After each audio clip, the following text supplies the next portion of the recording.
దేవునికి స్తోత్రములండి. ఆత్మీయ సహోదరులందరికీ వందనములు. మనం ప్రార్థన చేసుకుని వాక్య భాగాలను వెళ్ళిపోదామండి. ప్రార్థించుకుందామండి. ప్రార్థన. మమ్మల్ని మిక్కిలిగా ప్రేమించిన మా ప్రియ పరలోకపు తండ్రి, మీ ఘనమైన ఉన్నతమైన మహోన్నతమైన నామానికి కృతజ్ఞతాస్తుతులు స్తోత్రాలు చెల్లిస్తున్నాం. మావును దేవా, ఇప్పటి వరకు మీ కృపాసనలో మమ్మల్ని భద్రపరిచి కాచి కాపాడిన విధానికే మీకే కృతజ్ఞతాస్తుతులు స్తోత్రాలు. తండ్రి, మీరు మాకు అనుగ్రహించిన పరిశుద్ధ గ్రంథంలో నుంచి దేవా, కొన్ని వాక్యాలు మేము పరిశీలిస్తుండగా మీ ఆత్మజ్ఞానాన్ని అనుగ్రహించండి. ఆత్మ సంబంధమైన సంగతులతో సరిచూసుకుని కృప చూపించి ప్రతి విషయం ద్వారా మీకే ఘనత మహిమ ప్రభావాలు పొందుకోమని ముందున్న సమయం అంతా మీ చేతులకు అప్పచెప్తూ ఈ ప్రార్థన మీ ప్రియకుమారుడు మా ప్రభును రక్షకుడైన యేసుక్రీస్తు వారి పరిశుద్ధమైన నామంలో ప్రార్థన అడిగి వేడుకుంటున్నాను. పరలోకమందున మా కన్న తండ్రి, ఆమెన్. ప్రభువు నందు ప్రియ పరిశుద్ధ దేవుని కుమారులారా, దేవుని కుమార్తెలారా, మీ అందరికీ మన ప్రభును రక్షకుడైన యేసుక్రీస్తు వారి పరిశుద్ధమైన నామంలో వందనములు, శుభములు. మనందరి ఆత్మల కన్నతండ్రి అయిన దేవాతి దేవునికి, మన ప్రభును రక్షకుడైన యేసుక్రీస్తు వారి పరిశుద్ధమైన నామంలో కృతజ్ఞతాస్తుతులు స్తోత్రములు. అదేవిధంగా ఫేస్బుక్ లైవ్ ద్వారా కానీ యూట్యూబ్ ఛానల్ ద్వారా కానీ వీక్షిస్తున్న నా ఆత్మీయ సహోదరులందరికీ యేసుక్రీస్తు నామంలో హృదయపూర్వక వందనములు. తండ్రి అయిన దేవునికి కృతజ్ఞతాస్తుతులు స్తోత్రములు. సహోదరులారా, మనము ప్రతి శుక్రవారము డిటిహెచ్ డిప్లొమా థియాలజీ క్లాసులు మనం నేర్చుకుంటున్నాము. మరి ప్రియరా, మనం గత వారంలో క్లాస్ నెంబర్ 5 నేర్చుకున్నాము. మరి ఈరోజు కూడా క్లాస్ నెంబరు 6గా నేర్చుకోవడానికి మనం ప్రయత్నం చేద్దాం. అంటే 6వ తరగతి మనది ఈరోజు. కాబట్టి ప్రియరా, మరి శ్రద్ధగా వింటూ నోట్స్ రాసుకొని మనం దినదినము అభివృద్ధి పొందాలని క్రీస్తు ప్రేమ బట్టి మిమ్మల్ని వేడుకుంటున్నాను. అయితే ప్రియులారా, ఈరోజు మన అంశం ఏమిటి అని ఇక్కడ మనం పరిశీలన చేసుకుంటే ప్రియులారా, ఈరోజు మన అంశము పరదైసు ఎక్కడ ఉంది అనేటటువంటి ఒక అంశాన్ని గురించి మనం ఈరోజు పరిశీలన చేసుకొని దేవుని నామాన్ని మహిమపరచాం. ఏంటంటే మన అంశం ఈరోజు పరదైసు ఎక్కడ ఉంది అనేటటువంటి ఒక అంశాన్ని గురించి మనము పరిశీలన చేద్దాం. అయితే ప్రియులారా, పరదేశు ఎక్కడ ఉంది అనేది ప్రియులారా మనము ప్రాముఖ్యంగా తెలుసుకోవాల్సినటువంటి అవసరం ఉంది. ఎందుకు అంటే ప్రియులారా, మరి ఈ పరదేశం అనేది భూమి క్రింది భాగంలో ఉందా, లేక పరదేశు భూమి మధ్య భాగంలో ఉందా, లేక పరదేశు పరలోకంలో ఉందా, అసలు పరదేశం ఎక్కడ ఉంది అనే దాని గురించి మనం చాలా జాగ్రత్తగా మనం తెలుసుకోవాల్సిన అవసరం ఎంతైనా ఉంది ప్రియులారా. అయితే యేసుక్రీస్తు రెండోసారి వచ్చేంత వరకు నీతిమంతులుగా జీవించి చనిపోతున్నారు. వాళ్ళు పరదేశకు వెళ్ళాలి. కాబట్టి పరదేశం ఎక్కడ ఉంది అనేది మనం చాలా జాగ్రత్తగా తెలుసుకోవాల్సిన అవసరం ఎంతైనా ఉంది. అర్థమైందండి? ఎప్పుడైతే యేసుక్రీస్తు వారు రెండవ అక్కడ తిరిగి వచ్చేంత వరకు ఎవరైతే చనిపోతూ ఉన్నారో వాళ్ళు ఎక్కడికి వెళ్ళాలంటే పరదేశకి నెమ్మది పొందే స్థలానికి వెళ్ళాలి. కాబట్టి పరదేశం ఎక్కడ ఉంది అనేది మనం చాలా జాగ్రత్తగా పరిశీలన చేసుకుంటే తప్ప మనకు అర్థమయ్యేటటువంటి పరిస్థితి ఉండదు. అయితే ప్రియులారా, నేటి క్రైస్తవ సమాజంలో మేము క్రైస్తవులు పేరు పెట్టుకుంటూ ప్రియులారా వారు పరదేశం గురించి అనేక రకాలుగా చెప్తున్నటువంటి పరిస్థితిని మనం చూస్తూ ఉన్నాం, బైబిల్ వింటూ ఉన్నాం. అయితే ప్రియులారా, ఇది నిజమేనా, ఏంటి అసలు సత్యం ఏంటని మనం తెలుసుకోవాలంటే ప్రియులారా, ఆత్మ సంబంధమైన సంగతులతో మనం చూసుకుంటేనే మనకు సత్యం అనేది అర్థమయ్యేటటువంటి పరిస్థితి ఉంటుంది ప్రియులారా. ఇక్కడ మనం పరిశీలన చేస్తే అయితే ప్రియులారా, పరదేశం ఎక్కడ ఉంది అనేది తెలుసుకోవాలంటే యేసుక్రీస్తు వారిని ఎక్కడైతే సిలువ వేశారో మనం అక్కడికి వెళ్ళాలి. అక్కడికి వెళ్తే ఏం జరుగుతుందంటే, యేసుక్రీస్తు సిలువ వేయబడినప్పుడు యేసుక్రీస్తుతో పాటు 2 దొంగలను కూడా సిలువ వేశారు. ఆ దొంగల్లో ఒక దొంగతో యేసుక్రీస్తు వారు ఏం చెప్తున్నాడు అంటే, నేడు నువ్వు నాతో కూడా పరదేశిలో ఉండు అనేటటువంటి ఒక మాట యేసుక్రీస్తు వారు ఆ దొంగతో మనం చెప్పినట్టుగా వింటూ ఉన్నాం. ఇక్కడ చూస్తే ప్రియులారా, చూడండి, లూకా సువార్త 23వ అధ్యాయము 42-43 వచనాలు మనం పరిశీలిస్తే ప్రియులారా, ఆయనను చూసి యేసు, నీవు నీ రాజ్యంలోనికి వచ్చినప్పుడు నన్ను జ్ఞాపకం చేసుకోమనెను. అందుకైన వానితో, నేడు నీవు నాతో కూడా పరదేశిలో ఉండు అని నిశ్చయంగా నీతో చెప్పుచున్నాను అన్నాడు. అంటే ప్రియులారా, యేసుక్రీస్తు వారు దొంగతో ఏం చెప్తున్నాడు, నువ్వు నాతో కూడా నేడు పరదేశిలో ఉండు అని చెప్తున్నటువంటి మాటను మనం ఇక్కడ చూసాం. అయితే దీన్ని బట్టి మనకు ఏమర్థం అవ్వాలి అంటే, యేసుక్రీస్తు సిలువలో చనిపోయి పరదేశకు వెళ్ళాడు, తనతో పాటు దొంగను కూడా తీసుకువెళ్ళాడు అంతే. అయితే ప్రియులారా, పరదేశకు వెళ్ళిన యేసుక్రీస్తు ఎక్కడికి దిగిపోయాడు అనేది మనం చాలా జాగ్రత్తగా పరిశీలన చేసుకోవాల్సిన అవసరం ఎంతైనా ఉంది. అయితే ప్రియులారా, పరదేశం అనేది భూమి మధ్య భాగంలో ఉందా, లేక భూమి క్రింది భాగంలో ఉందా, లేక పరలోకంలో ఉందా, ఏంటి అసలు పరదేశం అనేది ఎక్కడ ఉంది అనేది దీని గురించి ప్రియులారా ఈరోజు నేటి క్రైస్తవ సమాజంలో భిన్నమైనటువంటి సువార్త ప్రకటించబడుతున్నట్టుగా కూడా మనం చూస్తూ ఉన్నాం. చాలా జాగ్రత్త. అయితే ప్రియులారా, సిలువలో మృతి పొంది యేసుక్రీస్తు పరదేశకు వెళ్ళాడు.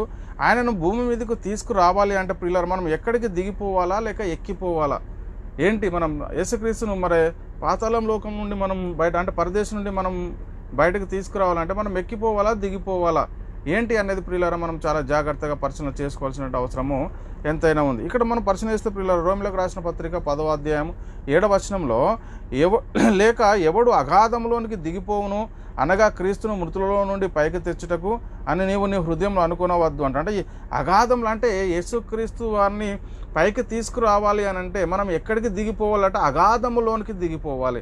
మరి చాలామంది ఈరోజు బోధిస్తున్నది ఏంటి, పరదేశం ఎక్కడ ఉందని బోధిస్తున్నారంటే మరి పరలోకంలోనే పరదేశం ఉందని బోధించేటటువంటి భిన్నమైన బోధలు కూడా మనం ఈరోజు చూస్తూ ఉన్నాం. అయితే ప్రియులారా చాలా జాగ్రత్త. అయితే ప్రియులారా పరదేశం ఎక్కడ ఉందంటే అగాధంలో ఉందని ఇప్పుడే మనము పరిశీలన చేసాం లేఖనాన్ని బట్టి. ఏమన్నా ఇక్కడ లేక ఎవడు అగాధంలోనికి దిగిపోవును అనగా క్రీస్తును మృతులో నుండి పైకి తెచ్చుటకంటాడు. అంటే క్రీస్తును పైకి తీసుకురావాలంటే ఎక్కడికి వెళ్ళాలంటే దిగిపోవాలి, అగాధంలోనికి దిగిపోవాలని చెప్తున్నటువంటి మాట మనకి ఇక్కడ అర్థమవుతుంది. అయితే ప్రియులారా పరదేశం ఎక్కడ ఉందంటే అగాధంలో ఉందని మనకు అర్థమైంది. అయితే ప్రియులారా ఈ అగాధానికి మరో పేరు ఏంటి అని అంటే ప్రియులారా పాతాళ లోకం అని కూడా మనకు చాలా స్పష్టంగా తెలుసుకోవాల్సిన అవసరం ఎంతైనా ఉంది. అయితే ప్రియులారా మరి బైబిల్ ఏం చెప్తుందంటే యేసుక్రీస్తు సిలువలో మృతి పొంది పాతాళ లోకానికి వెళ్ళాడు. ఆయన గురించి దావీదు ముందే ప్రవచించినట్టుగా కూడా మనము లేఖనాల్లో మనము చాలా జాగ్రత్తగా పరిశీలన చేయగలం. చూడండి కీర్తనల గ్రంథము 16:10లో మనం పరిశీలిస్తే ప్రియులారా, ఎందుకనగా నీవు నా ఆత్మను పాతాళంలో విడిచిపెట్టవు, నీ పరిశుద్ధిని కుళ్ళిపట్టనీయమంటారు. అంటే ఇక్కడ మనం పరిశీలించుకుంటే యేసుక్రీస్తు నీ గురించి అంటే పాతాళంలో అంటే ఈ అగాధానికి మరో పేరు ఏమిటి అంటే ప్రియులారా పాతాళ లోకము అని మనకి ఇక్కడ అర్థమైంది. అపోస్తుల కార్యంలో 2వ అధ్యాయం 27 నుంచి మనం 31 వచనాలు కూడా మనం పరిశీలిస్తే ప్రియులారా ఇక్కడ నీవు నా ఆత్మను పాతాళంలో విడిచిపెట్టవు, నీ పరిశుద్ధిని కుళ్ళు పట్టనీయవు, నాకు జీవ మార్గము తెలిపితివి, నీ దర్శనం అనుగ్రహించి నన్ను ఉల్లాసంతో నింపేదవు అని చెప్తున్నటువంటి పరిస్థితి ఇక్కడ మనం చూస్తున్నాం. 29లో సహోదరుల మూల పురుషుడు దావీదు గురించి మీతో నేను ధారాళముగా మాట్లాడవచ్చును, అతడు చనిపోయి సమాధి చేయబడెను, అతని సమాధి నేటి వరకు మన మధ్యన ఉన్నది, అతడు ప్రవక్త అయి ఉండేను గనుక అతని గర్భఫలంలో ఉండి అతని సింహాసనం మీద ఒకరిని కూర్చుండబెట్టేదనని దేవుడు తనతో ప్రమాణపూర్వకంగా ఒట్టు పెట్టుకున్న సంగతి అడిగిన. అంటే ఆయన ప్రవక్త కాబట్టి ప్రియులారా, దావీదు గారు ప్రవక్త కాబట్టి మరి యేసుక్రీస్తు మరి ఆయన గురించి ముందే ప్రవచించాడు. ప్రియులారా ఆయన చనిపోతే ఎక్కడికి వెళ్తాడు అనేది, నా ఆత్మను నువ్వు పాతాళంలో విడిచిపెట్టవు అని ప్రియులారా యేసుక్రీస్తు గురించి దావీదు గారు ముందే మరి ప్రవచించినట్టుగా కూడా మనం ఇక్కడ చూస్తూ ఉన్నాం. క్రీస్తు ఇక్కడ మన 31వ వచనంలో మనకు చాలా క్లారిటీగా ఇచ్చాడండి. క్రీస్తు పాతాళంలో విడవబడలేదనియు ఆయన శరీరం కుళ్ళిపోలేదని దావీదు ముందుగా తెలుసుకొని ఆయన పునరుత్థానం గురించి మరి సాక్ష్యం ఇచ్చినట్టుగా మనకు చూస్తాం. ఆయన పునరుత్థానం గురించి చెప్పినట్టుగా కూడా ప్రియులారా మనం ఇక్కడ చూస్తూ ఉన్నాం. అయితే పేతురు గారు తన ప్రసంగంలో చెప్తూ ఉన్నటువంటి మాటలు మనం ఇప్పటి వరకు చూసాం. కాబట్టి ప్రియులారా దీన్ని బట్టి మనకు పరదేశం ఎక్కడ ఉందని అర్థమైందంటే పాతాళ లోకంలో ఉంది అని అర్థమైంది. ఈ పాతాళ లోకము నరకము, ఈ పాతాళ లోకంలో కూడా మనం పరిశీలిస్తే ప్రియులారా ఈ పాతాళ లోకంలో నరకం కూడా ఉంది. అపవాది ఒకప్పుడు మరి దేవుని దగ్గర ప్రధాన దూతగా ఉండి మరి ప్రియులారా వాడు హెచ్చించుకోవడం ద్వారా అంటే ఆ అపవాదిని దేవుడు ఎక్కడికి త్రోసివేశాడు అని ఇక్కడ మనం పరిశీలిద్దాం. చూడండి ప్రియులారా యెషయా గ్రంథము 14:15లో మనం పరిశీలిస్తే నువ్వు పాతాళంలో నరకంలో ఒక మూలకు త్రోయబడితివి. అంటే పాతాళ లోకంలో ఎన్ని స్థలాలు ఉన్నాయంటే 2 స్థలాలు ఉన్నాయి. ఒక స్థలమేమో పరదేశు అంటే నీతిమంతులు అంటే ఎవరైతే భూమి మీద నీతిమంతులుగా దీవించి చనిపోయారో అక్కడ నెమ్మది పొందే స్థలము. మరి ఇంకొకటి పాతాళ లోకంలోనే మరి నరకము అనేది ఉంది. ఆ నరకంలో ఏంటంటే వేదనకరమైనటువంటి స్థలము, మరి అనీతిమంతులు మరి దానిలోనికి వెళ్ళేటటువంటి పరిస్థితి మనం ఇక్కడ చూస్తూ ఉన్నాం. అయితే ప్రియులారా ఇంకా మనం పరిశీలన చేద్దాం. చూడండి మరి పాతాళ లోకంలో 2 స్థలాలు ఉన్నాయి. ఒకటి పరదేశు, రెండోది నెమ్మది పొందే స్థలము. మరి ఒకటేమో పరదేశు, దానిని నెమ్మది పొందే స్థలం అంటారు. రెండవది నరకము, అదే యాతన పడే స్థలము అని ఇక్కడ మనకు చాలా స్పష్టంగా అర్థమైంది. మరి లూకాసు వార్త మనకు ఎలా తెలుసు? మరి దీని గురించి నిజంగానే పాతాళ లోకంలో 2 స్థలాలు ఉన్నాయా, అగాధంలో 2 స్థలాలు ఉన్నాయా, పరదేశు ప్లస్ నరకము అంటే అగ్నిజాలలో యాత్ర పడేటటువంటి స్థలం ఉందా అనేది మనకు ఎలా తెలుస్తుంది? మరి లేఖనంలో ఏమైనా రాయబడి ఉందంటే ప్రియులారా అవును, లేఖనాల్లో రాయబడి ఉంది. లూకాసు వార్త 16వ అధ్యాయము 22 నుంచి మనం 26 వచనాలు మనం పరిశీలిస్తే ప్రియులారా మనకు చాలా జాగ్రత్తగా చాలా అద్భుతమైనటువంటి మాటలు మనకు అక్కడ కనబడతాయి. ఏంటంటే లూకాసు వార్త 16వ అధ్యాయము 22 నుంచి 26 వచనాలు మీరు చదివితే చాలా స్పష్టంగా మనకు అర్థమవుతుంది. ఆ దరిద్రుడు అంటే లాజరు ధనవంతుని గురించి చెప్తున్నటువంటి మాటలు మనం ఇక్కడ యథార్థ గాథ గురించి మనం చూస్తూ ఉన్నాం. ఆ దరిద్రుడు చనిపోయి దేవదూతల చేత అబ్రహాం రొమ్మున ఆనుకోబడెను, ధనవంతుడు కూడా చనిపోయి పాతిపెట్టబడెను, అప్పుడు అతడు పాతాళంలో బాధపడెను. చూడండి ప్రియులారా ఇక్కడ దరిద్రుడు అంటే ఎవరంటే లాజరు గురించి చెప్తున్నాడు. ఆ దరిద్రుడు చనిపోయి దేవదూతల చేత అబ్రహాం రొమ్మున ఆనుకొనుటకు కొనుపోబడ్డాడు. మరి ధనవంతుడు కూడా చనిపోయాడు, పాతి పెట్టబడ్డాడు, అప్పుడు అతడు పాతాళంలో బాధపడుతూ ఉన్నారు. వీళ్ళిద్దరు ఎక్కడికి వెళ్ళారు అనేది మనం చూద్దాం. కన్నులెత్తి దూరం నుండి అబ్రహాము అతని రొమ్మున ఆనుకొని ఉన్న లాజర్ను చూసి తండ్రివైన అబ్రహామా నాయందు కనికరపడి తన వేలుకొనులు నీళ్లలో ముంచిన నాలుకను చల్లార్చుటకు లాజర్ను పంపు, నేను ఈ అగ్ని జాలల్లో యాతన పడుచున్నానని కేకలు వేశాను. అంటే ప్రియులు ఇక్కడ మనం ప్రశ్న చేస్తే లాజరు చనిపోయాడు, ధనవంతుడు చనిపోయాడు, వాళ్ళిద్దరు ఎక్కడికి వెళ్ళారంటే పాతాళ లోకంలోనికి వెళ్ళారు. కానీ అక్కడ పాతాళ లోకంలో మళ్ళా 2 స్థలాలు ఉన్నాయి. ఒకటేమో పరదేశు అనేది నెమ్మది పొందే స్థలము, నరకము అనేది మరి యాతన పడేటటువంటి స్థలం మనకు అర్థమవుతుంది. ఎందుకంటే ధనవంతుడు కనులెత్తి చూసినప్పుడు అబ్రహాము రొమ్మున లాజరు ఆనుకొని ఉన్నట్టుగా మనకు అక్కడ కనబడతా ఉంది ప్రియులారా. అందుకు అబ్రహాము కుమారుడు, నీవు నీ జీవితకాలం అంతా నీకు ఇష్టమైనట్టు సుఖం అనుభవించితివి, అలాగనే లాజరు కష్టం అనుభవించినని జ్ఞాపకం చేసుకోను. ఇప్పుడైతే వాడు ఇక్కడ నెమ్మది పొందుచున్నాడు, నువ్వు యాతన పడుచున్నావు. అంటే నెమ్మది పొందే స్థలము, యాతన పడే స్థలము ఎక్కడ ఉంది అంటే పాతాళ లోకంలోనే ఉంది. ఎలా పాతాళ లోకంలో ఉందంటే మనం ఫస్ట్ వచనంలో చూసాం కదండి. ఇక్కడ మనం చూస్తే ఏమంటున్నాడు, ఇక్కడ ధనవంతుడు కూడా చనిపోయి పాత పట్టబడాను, అప్పుడు అతడు పాతాళంలో బాధపడుచుండేను. అంటే పాతాళంలో మనకు ఎన్ని స్థలాలు కనబడతా ఉన్నాయి అంటే 2 స్థలాలు కనబడతా ఉన్నాయి అని ఇక్కడ మనకు చాలా స్పష్టంగా మనకు అర్థమైంది. అంతేకాక ఇంకా మనం పరిశీలన చేసుకుంటే ఈ 2 స్థలాలకు మధ్య ఏముందట, అగాధము కూడా ఉండేది. అంటే ఇక్కడ వారు అక్కడికి వెళ్ళేటటువంటి పరిస్థితి లేదు, అక్కడి వారు ఇక్కడికి వచ్చేటటువంటి పరిస్థితి లేదు. మనం చూస్తున్నాము ఈ కింది ఫిగరు, అదే ప్రియులారా, దాన్ని చాలా జాగ్రత్తగా మనము పరిశీలన చేసుకోవాలి. అంతే ఇక్కడ మనం పరిశీలన చేసుకుంటే 26, అంతేకాక ఇక్కడ నుండి మీ యొద్దకు దాటగోరు వారు దాటి పోజాలకుండునట్లును, అక్కడి వారు మా యొద్దకు దాటి రాజాలకుండునట్లును మీకును మాకును మధ్య మహాగాధం ఉంచబడి ఉందని చెప్పాను. ఇక్కడ మనం పరిశీలన చేసుకుంటే ఈ ఫిగర్లో ఈ మధ్యలో మనకు కనబడుతూ ఉంటుంది ఈ అగాధం ఎక్కడ ఉందని ప్రియులారు, ఇది అగాధం ఈడ. అయితే మనం చాలా జాగ్రత్తగా మనం పరిశీలన చేసుకోవాల్సిన అవసరం ఉంది. ఇక్కడ కనబడుతుంది మధ్యలో ఇది అగాధం. అయితే ప్రియులారా మనం చాలా జాగ్రత్త, అంటే పరదేశుకు ప్లస్ నరకానికి మధ్యలో ఏముందంటే మహా అగాధము అడ్డుగా ఉన్నట్టుగా మనకు కనబడుతూ ఉంటుంది ప్రియులారా. అయితే ప్రియులారా మరి చాలామంది పరదేశు భూమి మధ్యలో ఉంది అనే పరిస్థితిని మనం చెప్తా ఉన్నారు, మనం వింటూ ఉన్నాం. ఎలాంటి పరిస్థితిలో ఉన్నారు ఒకసారి పరిశీలన చేసుకోండి. అయితే ప్రియులారా చాలామంది పరదేశు భూమి మధ్యలో ఉంది మరి అనే పరిస్థితి, కానీ పరదేశు భూమి క్రింది భాగంలో ఉంది. భూమికి పైన ఆకాశ విశాలము ఎంత ఉందో అలాగే భూమికి క్రింది భాగంలో కూడా ఆకాశ విశాలము అంతే ఉంది. అంటే భూమి ఎలా ఉందంటే శూన్యంలో వేలాడుతుంది. అంటే దీని కింది భాగంలో, అంటే భూమి నుంచి మనం పైకి చూస్తే ఆకాశము అంచు ఎంతవరకు కనబడుతుందో అదే విధంగా మరి భూమి క్రింద, అంటే ఆకాశానికి ఎలాగైతే మనకి కింద కనబడుతుందో అలాగే పాతాళ లోకానికి భూమి కూడా మరి పాతాళ లోకం ఏడుందంటే భూమి క్రింది భాగంలో ఉన్నట్టుగా మనకు చాలా స్పష్టంగా అర్థమవుతూ ఉంది. అయితే పాతాళ లోకము భూమి క్రింది భాగంలో ఉందా అంటే అవును ఉంది. ఎలా తెలుసు మనకు మరి పాతాళ లోకము భూమి క్రింది భాగంలోనే ఉంది అని అంటే ప్రియులారా లేఖనాల్లో రాయబడి ఉంది కనుక మనము చూడగలుగుతా ఉన్నాం. ప్రియులారా యేసుక్రీస్తు వాళ్ళు శిలువలో మృతి పొంది ఎక్కడికి వెళ్ళాడని బైబిల్ చెప్తా ఉంది. ఆ దొంగను కూడా ఏమన్నాడు, నువ్వు నేడు నాతో కూడా పరదేశకులో ఉంది అని చెప్పినటువంటి మాటలు కూడా మనం చూసాం. ఇక్కడ ఎఫెసీయులకు రాసిన పత్రిక ప్రియులారా మనం పరిశీలన చేస్తే 4:8-10 వచనాలు ఇక్కడ చూస్తే, అందుచేత ఆయన ఆరోహణమైనప్పుడు చెరను చెరగా పట్టుకొని పోయి మనుషులకు ఈవులను అనుగ్రహించాలని చెప్పబడి ఉన్నది. ఆరోహణమైన అనగా ఆయన భూమి యొక్క క్రింది భాగములకు మరి దిగిననియో అర్థం ఇచ్చుచున్నది. అంటే ఎక్కడికి వెళ్ళాడంటే క్రింది భాగానికి దిగిపోయాడు. అంటే పరదేశం ఎక్కడ ఉంది, పాతాళ లోకంలో మరి ఉంది. కాబట్టి పిల్లలు ఆయన దిగిపోయాడని ఇక్కడ మనకు చాలా స్పష్టంగా అర్థమవుతుంది. దిగినవాడు తానే సమస్తం నింపునట్లుగా ఆకాశం మనం అన్నిటికంటే మరీ పైకి ఆరోహణమై పోయి ఉన్నాడని ఇక్కడ మనకు అర్థమైంది. అయితే ఇక్కడ మనకు చాలా స్పష్టంగా మనకి ఇందులో అర్థం అవ్వాల్సింది ఏంటి అంటే ప్రియులారా మరి పాతాళ లోకము ఎక్కడ ఉందంటే భూమి యొక్క క్రింది భాగంలో. ఇక్కడ చాలా స్పష్టంగా చెప్తున్నాను, ఆయన భూమి యొక్క క్రింది భాగంలోకి మరి దిగనని అర్థం. కింది భాగం అంటే కింద ఉంది, భూమి క్రింది భాగంలో మరి పాతాళ లోకం ఉన్నట్టు మనకు చాలా స్పష్టంగా అర్థమైంది ప్రియులారా.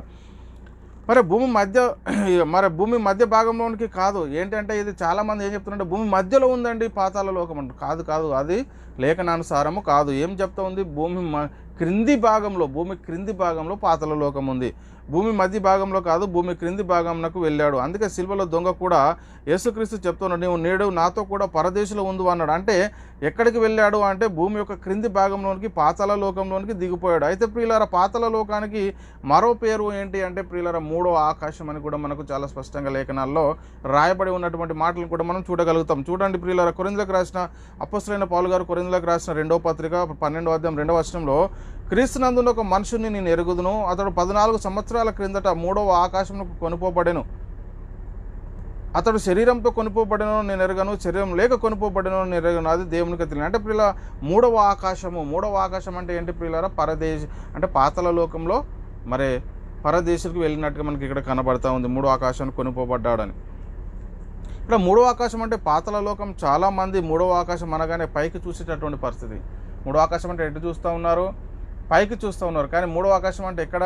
దిగిపోవాలి, మూడవ ఆకాశానికి వెళ్ళాలంటే అని మొదట మనము గ్రహించుకోవాలి ప్రియులారా. చాలామంది చెప్పేది ఏంటంటే యేసుక్రీస్తు మధ్య ఆకాశానికి వస్తాడంటారు. అసలు మధ్య ఆకాశం అంటే ఏంటో కూడా తెలియనటువంటి పరిస్థితులు ఈరోజు చాలామంది ఉన్నారని. మధ్య ఆకాశం అంటే ఏంటి అంటే, మధ్య ఆకాశం అంటే దేన్ని అంటారంటే భూమి ఉన్న లోకాన్నే మధ్య ఆకాశం అని అంటారని ప్రియులారా చాలా జాగ్రత్తగా మనం పరిశీలన చేసుకోవాలి. ఇక్కడ చూస్తే ఆదికాండం 1వ అధ్యాయం మనము ప్రియులారా 1 నుంచి మనము 10 వర్షాలు మనం పరిశీలిస్తే ప్రియులారా దేవుడు మరి ఎలా చేశాడు అనేది ఇక్కడ మనకు అర్థమవుతుంది. ఆది అందు దేవుడు భూమి ఆకాశంను సృజించాడు. మరి భూమి ఎలా ఉంది? అప్పటికి భూమి నిరాకారంగాను శూన్యంగాను ఉండెను. అగాధ జలములు మరి చీకటి అగాధ జలముల పైన కమ్మి ఉండెను. దేవుని ఆత్మ జలముల పైన అల్లాడుచుండెను. దేవుడు వెలుగు కమ్మని పలకగా వెలుగు కలిగెను. వెలుగు మంచిదైనట్టు దేవుడు చూచెను. దేవుడు వెలుగును చీకటిని వేరుపరచెను. దేవుడు వెలుగునకు పగలనియో రాత్రికి మరి చీకటికి రాత్రి అనియో పేరు పెట్టెను. అస్తమయము ఉదయమును కలగా ఒక దినమాయను. మరియు దేవుడు జలముల మధ్యన ఒక విశాలం కలిగి ఆ జలములను ఈ జలములను వేరుపరచెను కాగాని పలికెను. అంటే ఏం చేశాడంటే దేవుడు జలముల మధ్య ఒక విశాలం కలగాలి అని అన్నాడు. ఆ జలములను ఈ జలములను వేరుపరచాడు. చూడండి, ఆ జలములు ఈ జలములు ఏ జలములు వేరుపరిచాడు అనేది మనం చాలా జాగ్రత్తగా పరిశీలించుకోవాలి. దేవుడు ఆ విశాలం చేసి విశాలం క్రింద జలములను విశాలం మీది జలములను వేరుపరచగా ఆ ప్రకారమైన అంటే దేవుడు విశాలం ఇచ్చేసాడు. చూడండి ఇక్కడ 7వ వచనంలో దేవుడు ఆ విశాలము చేసి విశాలము క్రింది జలములను విశాలము మీది జలములను వేరుపరచగా ఆ ప్రకారమైన దేవుడు ఆ విశాలమునకు ఆకాశం అని పేరు పెట్టెను. అస్తమయం ఉదయమును కలగా 2వ దినమాయను. చూడండి ఇప్పుడు ఇక్కడ చాలా జాగ్రత్తగా మనము లేఖనాలను పరిశీలన చేసుకుంటూ వెళ్తే మనకు లేఖనాల్లో రాయబడి ఉన్నటువంటి సత్యం ఏంటనేది ప్రియులారా మనకు అర్థమవుతుంది. మరి దేవుడు ఆకాశం క్రింద ఉన్న జలములను ఒక చోటనే కూర్చోబడి 6 నీళ్ల కమ్మనగా అలాగే ఇప్పుడు దేవుడు చెప్తా ఉన్నాడు 9వ వచనంలో దేవుడు ఆకాశం క్రింద ఉన్న జలములు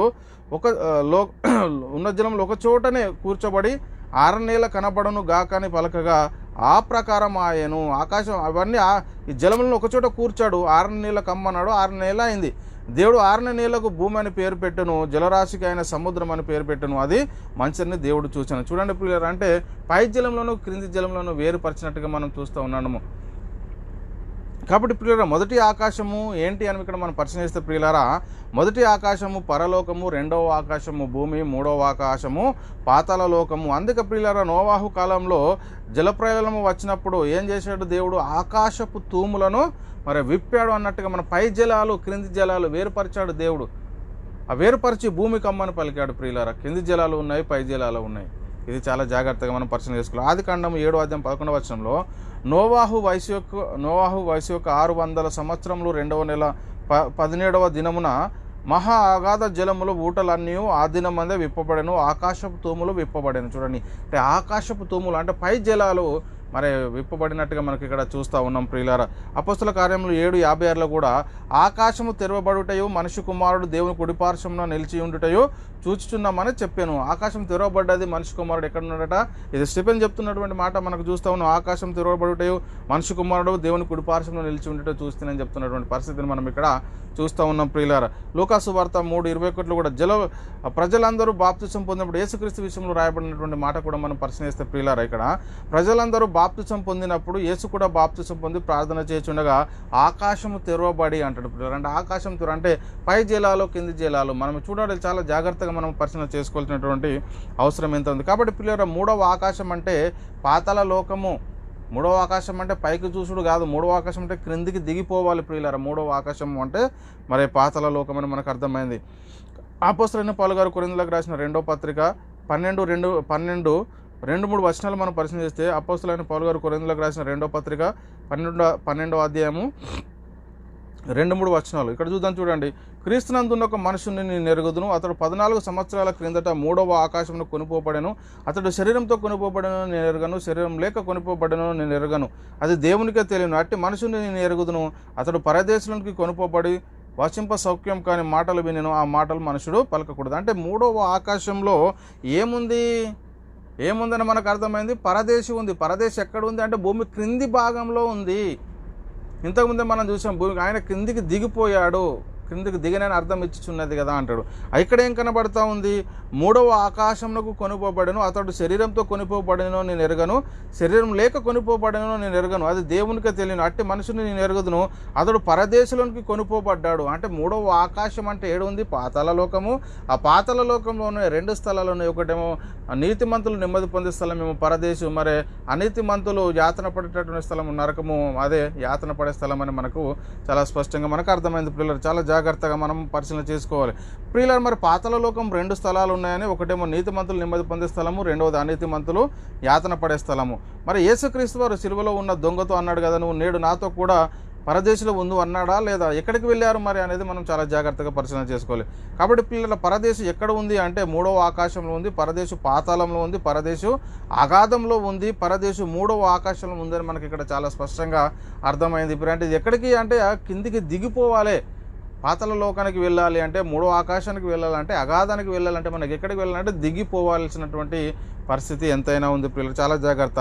అయితే పిల్లలు అబ్రహాము చనిపోయి ఎక్కడికి వెళ్ళాడు? అబ్రహాం చనిపోయి ఎక్కడికి వెళ్ళాడు? ఎక్కడికి వెళ్ళాడు? లాజరు ఎవరి రొమ్మున ఆనుకొని ఉన్నాడు? ఇప్పుడు ధనవంతుడు కన్నులెత్తి చూసినప్పుడు అబ్రహాం రొమ్మున ఆనుకొని ఉన్నాడా లేదా? అంటే అబ్రహాం ఎక్కడికి వెళ్ళాడు, లాజరు అక్కడికే వెళ్ళాడా లేదా? చూద్దాం. చూడండి ప్రియులారా, ఆదికాండం 15:15లో నీవు క్షేమముగా నీ పితరుల యొద్దకు పోయేదవు, మంచి వృద్ధాప్యమందు పాటి పెట్టబడదవు. అంటే అబ్రహాం యొక్క పితరులు ఎక్కడికి వెళ్ళారు అంటే పరదేశకు. మరి అబ్రహాం ఎక్కడికి వెళ్ళాడు? పరదేశంలో ఉన్నట్టుగా మనం చూస్తూ ఉన్నాం. కన్నులెత్తి దూరం నుంచి చూసినప్పుడు అబ్రహాము అతని రొమ్మునున్న లాజరును చూశాడు ధనవంతుడు. అంటే ఎక్కడ ఉన్నారా అని మనకు అర్థమవుతుంది అనేది చాలా జాగ్రత్తగా పరిశీలన చేసుకోవాలి. మరి అబ్రహాం యొక్క పితరులు ఎక్కడ ఉన్నారంటే పరదేశంలోనికే, వాళ్ళు కూడా పరదేశంలోనికి వెళ్ళారు కాబట్టి మరి నీ పితరుల యొద్ద పాతి పెట్టబడదు అన్నాడు. అంటే నీవు క్షేమంగా నీ పితరుల యొద్దకు పోయేదవు. చనిపోయినప్పుడు ఎక్కడికి వెళ్తారంటే పితరుల యుద్ధకు వెళ్ళేటటువంటి పరిస్థితి ఉందని మనకి కనబడుతుంది. ఇంకా ఆదికాండం 25:8లో కూడా ప్రియులారా, అబ్రహాము నిండు వృద్ధాప్యమునకు వచ్చిన వాడే మంచి ముసలితనమున ప్రాణం విడిచి మృతి పొంది తన పితరుల యొద్ద చేర్చబడెను.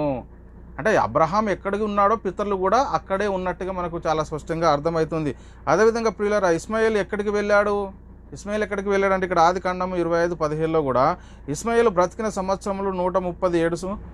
అప్పుడు అతడు ప్రాణం విడిచి మృతి పొంది తన పితరుల యొద్ద చేర్చబడ్డాడు. అతడు కూడా తన పితరుల యొద్ద చేర్చబడినట్టుగా మనకు కనబడుతుంది. అదేవిధంగా ప్రియులారా, ఇస్సాకు విషయంలో కూడా మనం పరిశీలన చేస్తే ఇస్సాకు కూడా తన పితరుల యొద్ద చేరాడు. ఆదికాండము 30:29లో కూడా మనం పరిశీలిస్తే ఇస్సాకు కాలం నిండిన వృద్ధుడై ప్రాణం విడిచి మృతి పొంది తన పితరుల యొద్దకు చేర్చబడెను. అదేవిధంగా పిల్లల యాకోబు వీళ్ళందరూ ఎక్కడికి వెళ్ళారంటే పితరుల యొద్దకే చేర్చబడినట్టుగా మనకు అర్థమవుతుంది. ఇక్కడ న్యాయాధిపతులు 2:10లో మనం పరిశీలిస్తే ఆ తరం వారు అందరూ తమ పితరుల యొద్దకు చేర్చబడరి. ఆ తరం వారు అందరూ ఎక్కడికి చేర్చబడ్డారట? తమ పితరుల యొద్దకు చేర్చబడినట్టుగా మనకు అర్థమవుతుంది. మరి దావీదు గురించి కూడా దేవుడు చెప్తున్నటువంటి మాట మనం ఒకసారి పరిశీలిస్తే ప్రియులారా, దినవృత్తాంతములు 1 గ్రంథము 17:11లో ప్రియులారా, దినవృత్తాంతములు 1 గ్రంథము 17:11లో నీ జీవిత దినము తీరి నీ పితరుల యొద్దకు నీవు చేరినప్పుడు నీ కుమారుల ఉన్న కలుగు నీ సంతతిని నేను స్థాపింపజేసి అతని రాజ్యంలో స్థిరపరిచేది. అంటే నీ జీవిత దినములు తీరి నీ పితరుల యొద్దకు నీవు చేర్చబడినప్పుడు అంటాడు ప్రియులారా. ఇక్కడ చూడండి ప్రియులారా, అంటే తన పితరులు ఎక్కడున్నారు అంటే పరదేశంలోకి వెళ్ళినట్టుగా మనకు కనబడతా ఉంది. చాలా జాగ్రత్తగా మనం పరిశీలన చేసుకోవాలి. అయితే ప్రియులారా, నిద్రించిన నీతిమంతులు ఎక్కడికి వెళ్తారు అంటే పాతాళ లోకంలో నీకు నెమ్మది పొందే స్థలంలో. మరి అదే చెప్తున్నా, పాతాళ లోకంలోనికి వెళ్ళాలంటే భూమి క్రిందికి దిగిపోవాలి. ఆ పాతాళ లోకంలో మళ్ళీ 2 స్థలాలు ఉన్నాయి. ఆ 2 స్థలాల్లో ఒకటేమో నీతిమంతులు నెమ్మది పొందే స్థలము, రెండవది అనీతిమంతులు యాతన పడేటువంటి స్థలము నరకము. కాబట్టి ప్రియులారా, మరి నిద్రించిన నీతిమంతులు ఎక్కడికి వెళ్తున్నారంటే పాతాళ లోకంలో నెమ్మది పొందే స్థలానికి వెళ్తున్నారు. ఆ పాతాళలోకి నెమ్మది పొందే స్థలమే పరదేశు. ఆడ 2 స్థలాలు ఉన్నాయని మనం తెలుసుకున్నాం కదా. ఏంటి 2 స్థలాలు అంటే నిద్రించిన నీతిమంతులు నెమ్మది పొందే స్థలమేమో ఒకటి, మరి భూమి మీద అనీతిమంతులుగా జీవించి మరి చనిపోయిన తర్వాత నరకానికి వెళ్ళేవారు అంటే యాతన అగ్ని జ్వాలలో యాతన పడేటటువంటి స్థలము నరకము, అది 2.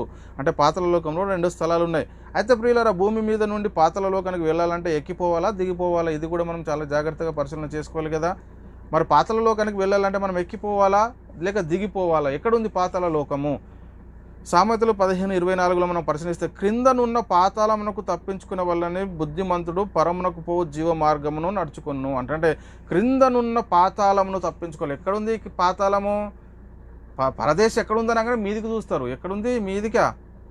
పాతాళ లోకం అయితే ఎక్కడుందో ఆ పాతాళ లోకంలోనే పరదేశం అనేది ఉంది. ఇప్పటికి కూడా ఎక్కడ ఉంది పాతాళ లోకము? భూమి క్రిందన ఉంది. పరదేశం ఎక్కడ ఉంది? భూమి క్రిందనే ఉంది. ఇది చాలా జాగ్రత్తగా మనం పరిశీలి అంటే క్రిందనున్న పాతాళమును తప్పించుకునే వలనని బుద్ధిమంతుడు పరమునకు పో జీవ మార్గమును నడుచుకొనును అంటారు. చూడండి, మరి కిందికి దిగిపోవాలి. కిందనున్న పాతాళ లోకానికి వెళ్ళాలంటే దిగిపోవాలి. పరదేశకు వెళ్ళాలంటే దిగిపోవాలి. యోబు గ్రంథము 21:13 కూడా వారు శ్రేయస్సు కలిగి తమ దినము గడుపుదురు, ఒక్క క్షణంలోనే పాతాళమునకు దిగిపోవాలి. పాతాళమునకు వెళ్ళాలంటే ఏం చేయాలండి? దిగిపోయేటటువంటి పరిస్థితి ఉందని మనకి ఇక్కడ చాలా స్పష్టంగా మనకు అర్థమవుతుంది. కీర్తనల గ్రంథము 63:9 కూడా నా ప్రాణము నశింపజేయవలని వారు దాన్ని వెతుకుచున్నారు, వారు భూమి క్రింది చోట్లను దిగిపోదురు. భూమి క్రింది చోటికి మరి దిగిపోయేటటువంటి పరిస్థితి ఉంది. కాబట్టి ప్రియులారా, పాతాళ లోకము భూమి క్రిందికి మరి ఎక్కడ ఉంది అంటే పాతాళ లోకము భూమి యొక్క క్రింది భాగంలో ఉంది కానీ భూమి మధ్యలో లేదు. చాలామంది భూమిలో పాతాళం ఉంది, భూమి మధ్యలో పాతాళం ఉందని బోధించేటటువంటి బోధ మనం చూస్తూ ఉన్నాం. కానీ పాతాళ లోకం అనేది ఎక్కడ ఉందంటే ప్రియులారా, భూమి క్రింది భాగంలో ఉంది కానీ భూమి మధ్యలో లేదు. భూమి లోపల లేనటువంటి పరిస్థితిని మనం ఇక్కడ చాలా జాగ్రత్తగా పరిశీలన చేసుకోవాలి. కాబట్టి ప్రియులారా, దేవుడు క్రీస్తును లేపాడు. ఎక్కడి నుండి అంటే మృతుల నుండి ఎక్కడికి వెళ్ళాడు మరి యేసుక్రీస్తు అంటే పాతాళ లోకంలోనికి వెళ్ళాడు, నెమ్మది పొందే స్థలానికి. అపోస్తల కార్యములు 17:31 ఎందుకనగా తాను నియమించిన మనుషుని చేత నీతిని అనుసరించి భూలోకమునకు తీర్పు తీర్చబోయేట ఒక దినము నిర్ణయించి ఉన్నాడు. మృతులలో నుండి ఆయనను లేపినందున దీన్ని నమ్మటకు అందరికీ ఆదరణ కలగజేసి ఉన్నాడు. మృతులలో నుండి క్రీస్తుని లేపాడు ప్రియులారా, లేపాడు. ఇంకా మనం పరిశీలిస్తే మొదటి తెస్సలోనికలకు రాసిన మొదటి పత్రిక 1:10 దేవుడు మృతుల నుండి లేపిన యేసు అనగా రాబు ఉగ్రతుండి మనల్ని తప్పించున్న ఆయన అంటాడు. అంటే దేవుడు మృతుల నుండి ఆయనను లేపాడు అని ఇక్కడ మనకు కూడా చాలా స్పష్టంగా అర్థమవుతుంది ప్రియులారా. కాబట్టి ఇంకా మనం పరిశీలన చేసుకుంటే తెస్సలోనికలకు రాసిన మొదటి పత్రిక 4:16 కూడా ఆర్భాటంతోనూ ప్రధాన దూత శబ్దంతోనూ దేవుని బూరతోనూ పరలోకం నుండి ప్రభు దిగివచ్చును, క్రీస్తునందు మృతులైన వారు మొదట లేస్తురు అంటారు. అంటే క్రీస్తునందు మృతులైన వారు లేవాలి అంటే దేవుడు మృతుల నుండి క్రీస్తుని లేపాడు. కాబట్టి మరి ఇప్పుడు కూడా నీతిమంతులు లేవాలి అంటే ఎప్పుడు జరుగుతుంది అది అంటే యేసుక్రీస్తు వారు రెండవ రాకడ వచ్చేంత వరకు మరి వాళ్ళు నిద్ర లేచేటువంటి పరిస్థితి ఉందా అంటే లేదు ప్రియులరా, లేదు. ఇప్పటి వరకు మనకు ఏమర్థమైందంటే పరదేశం ఎక్కడ ఉంది అంటే భూమి యొక్క క్రింది భాగంలో ఎక్కడుంది? భూమి యొక్క క్రింది భాగంలో ఉంది, అగాధంలో ఉంది. దీనికి మరో పేరు పాతాళము, మూడవ ఆకాశము. అయితే ప్రియులారా, ఇప్పుడు కూడా పాతాళం అనేది భూమి యొక్క క్రింది భాగంలో ఉంది, అగాధంలో ఉందని మనకు అర్థమైంది. ఇక్కడ మనం చూస్తూ ఉన్నాం ప్రియులారా, మనకు బ్యాక్లో ఉన్నటువంటి పోస్టర్ని మనం చూస్తే మనకు అర్థమవుతుంది పరలోకం ఏమో మీద ఉన్నది, మరి మధ్య అంటే ఇది మనం ఈ భూమి ఉన్న లోకము మనకు అర్థమవుతుంది. రెండవది ఇక్కడ పాతాళ లోకం అనేది క్రింద. ఈ పాతాళ లోకంలో 2 స్థలాలు, ఒకటి వేదనకరమైనది, ఒకటేమో నెమ్మది పొందే స్థలం అని మనకి ఇక్కడ చాలా స్పష్టంగా మనకు కనబడతా ఉంది. కాబట్టి చాలా జాగ్రత్తగా మనం పరిశీలన చేయాలి ప్రియులారా. భూమి యొక్క క్రింది భాగంలోనే ఉంది, అగాధంలోనే ఉంది ఇప్పటికి కూడా అనేది మనం అర్థం చేసుకోవాలి ప్రియులారా. చాలామంది పొరపడేది ఏంటి అంటే యేసుక్రీస్తు శిలువలో మృతి పొందేంత వరకే పరదేశం అనేది ఎక్కడుందట? పాతాళ లోకంలోనే ఉంది. యేసుక్రీస్తు మృతి పొంది పరదేశకు వెళ్ళి ఏం చేశాడంటే చెరగా కొనిపోయి ఈ పరదేశను పరలోకంలో పెట్టేశాడట. వీరు బోధ చూడండి ఏం చేస్తూ ఉన్నారు అంటే పరదేశం తీసుకెళ్ళి పరలోకంలో పెట్టేశాడు. కాబట్టి ఇప్పుడు పరలోకము పరదేశం వేరు కాదు, రెండు ఒకటే అంటున్నారు. పరదేశం పరలోకం వేరు కాదు, ఇప్పుడు రెండు ఒకటే. కాబట్టి యేసుక్రీస్తు తర్వాత చనిపోయిన వాళ్ళందరూ పరలోకంలో ఉన్నటువంటి పరదేశకు వెళ్తూ ఉన్నారని చెప్తున్నటువంటి. ఇప్పుడు పరదేశం వీళ్ళు ఎక్కడ ఉందని చెప్తా ఉన్నారు వీరు బోధ ప్రకారము అంటే వాళ్ళు చెప్పేది పరలోకంలో ఉంది. కానీ పాతాళ లోకం ఎక్కడ ఉంది? పాతాళ లోకంలో కదా పరదేశం ఉంది. ఇప్పటి వరకు మరి నిద్రించిన నీతిమంతులు లేచారా? యేసుక్రీస్తు తప్ప.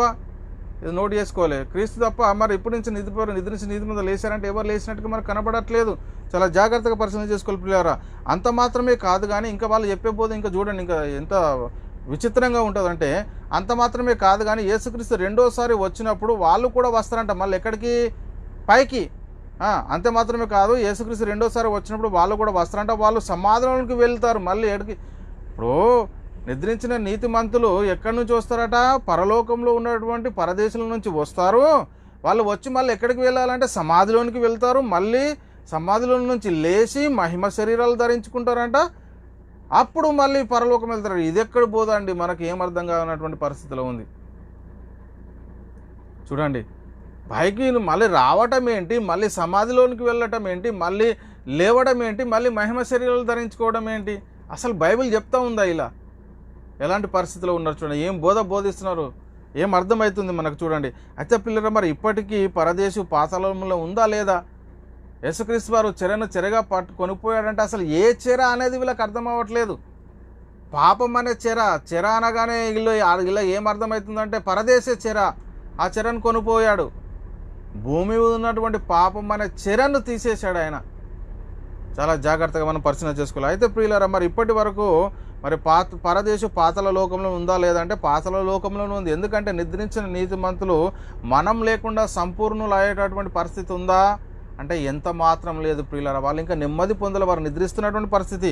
హెబ్రీలకు రాసిన పత్రిక 11వ అధ్యాయం 39-40లో మనం పరిశీలిస్తే ప్రియులారా, వీరందరూ తమ విశ్వాసం ద్వారా సాక్ష్యం పొందిన వారైనను మనం లేకుండా సంపూర్ణులు కాకుండా నిమిత్తము, మనము లేకుండా సంపూర్ణ అయ్యేటటువంటి పరిస్థితి లేదు.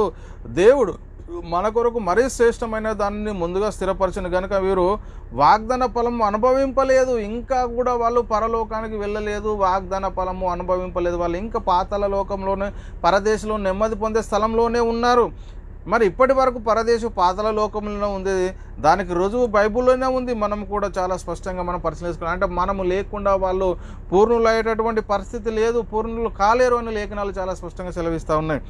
ఇంకా మనం పరిశీలిస్తే ప్రియుల ప్రకటన గ్రంథము 6వ అధ్యాయం 9-11 వచనంలో కూడా అద్భుతమైనటువంటి మాటలు రాయబడి ఉన్నాయి. ఏంటంటే ఆయన 5వ ముద్రను విప్పినప్పుడు దేవుని వాక్యం నిమిత్తము తామిచ్చిన సాక్ష్యం నిమిత్తము వధింపబడిన వారి ఆత్మలను బలిపీఠం క్రింద చూసి తిని. బలిపీఠము అంటే ఏంటి?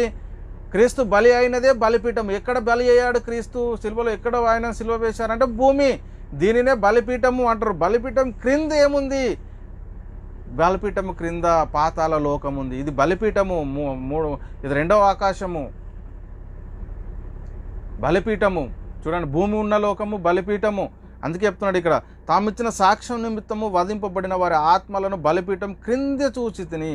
బలిపీఠము క్రీస్తు వేయబడింది, భూమి ఉన్న ఈ లోకము బలిపీఠము, బలిపీఠం క్రింద అంటే పాతాళ లోకంలో. అందుకే చెప్తుండే ఇక్కడ, వధింపబడిన వారి ఆత్మలను బలిపీఠం క్రింద చూసి తిని వారు నాదా సత్యస్వరూపి పరిశుద్ధుడా ఎందాక తీర్పు తీర్చకయు మా రక్తం నిమిత్తము భూనివాసులకు ప్రతిదండన చేయకయు ఉందని బిగ్గరగా కేకలు వేసిరి. తెల్లని వస్త్రం వారిలో ప్రతివానికి ఇయ్యబడిను మరియు వారి వాళ్ళే చంపబడవ. ఇక్కడ చెప్తున్నాడు. ఈ 11వ వచనంలో మనకు ఆన్సర్ ఇచ్చేస్తున్నాడు. ఎందుకు అంటే ప్రియులారా, ఇంకే ఎందుకు పాతాళ లోకంలోనే పరదేశం ఉందంటే, తెల్లని వస్త్రము వారిలో ప్రతివానికి ఇయ్యబడెను మరియు వారి వలనే చంపబడబో వారి సహదాసుల యొక్కయు సహోదరుల యొక్కయు లెక్క పూర్తయ్యే వరకు ఇంకా కొంచెం కాలము విశ్రమించవాలని వారితో చెప్పాను. ఇంకా కొంచెం కాలం వారు విశ్రమించాలి, సహోదరుల అంత లెక్క పూర్తి కావాలి. ప్రియుల మనం లేకుండా వాళ్ళు సంపూర్ణ అయ్యేటటువంటి పరిస్థితి ఉందా అంటే ఎంత మాత్రం లేదు అని ఇక్కడ లేఖనాలు మనకు చాలా స్పష్టంగా అర్థమవుతూ ఉన్నాయి.